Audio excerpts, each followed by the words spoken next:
আপনি আপনার সন্তানকে খুব যত্ন করেন, ভালোবাসেন নিশ্চয়ই। ভাবছেন এই আবার কিরকম কথা বলছে, সন্তানকে কি যত্ন করবে না মা বাবা? এটা তো নিশ্চয়ই করবে। আজকে আমি একটা আপনাকে গল্প বলি, শুনুন।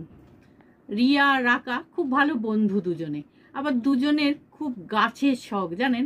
তা ওরা ঠিক করলো যে দুজনে 4-5টা করে গাছ কিনে বাগান করি। ঠিক আছে, দুজনে যথারীতি গিয়ে গাছ কিনে নিয়ে এলো এবং বাগানের জন্য গাছ প্রস্তুত করতে লাগলো, মানে মাটিতে তারা গাছ পুঁতলো। দেখা যাচ্ছে যে রাকা রোজ একবার করে গাছে জল দিচ্ছে, আর রিয়া গাছগুলোকে 2-3 বার করে জল দিচ্ছে, সার দিচ্ছে, খুব যত্ন করছে। রাকা কিন্তু অতটা যত্ন করছে না। সে দেখে কিন্তু আমরা ভাবতেই পারি রাকাটা কি কুড়ে গাছ পুঁতেছে ভালোবেসে, অথচ দেখুন একবার মাত্র জল দিচ্ছে। একদিন খুব ঝড় উঠলো, যেমন কালবৈশাখীর সময় সন্ধেবেলা ঝড় হয়, এরকম খুব ঝড় উঠলো জানেন। আর তখন দেখা গেল রিয়ার গাছগুলো সব উল্টে পড়ে গেছে। এবার অবাক হয়ে গেছে রিয়া, আমিও অবাক হয়ে যাচ্ছি যে কি হলো।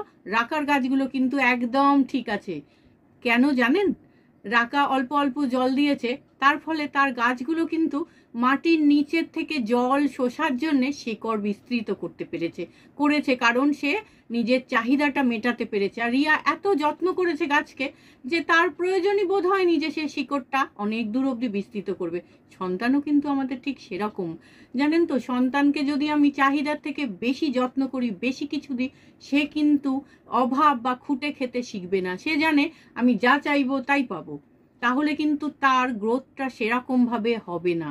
সেই জন্য যতটা প্রয়োজন, নিশ্চয়ই সন্তান আমাদের ভালোবাসার জিনিস, ততটুকুই আপনি দিন, তাকে ভালো করে মানুষ করুন। আপনি চাহিদার বেশি কিন্তু দেবেন না। এই কথাটা একটু মনে রাখবেন। আমার কথাটা কি মূল্য আপনার কাছে আছে? আপনি একটু মনে করে দেখতে পারেন।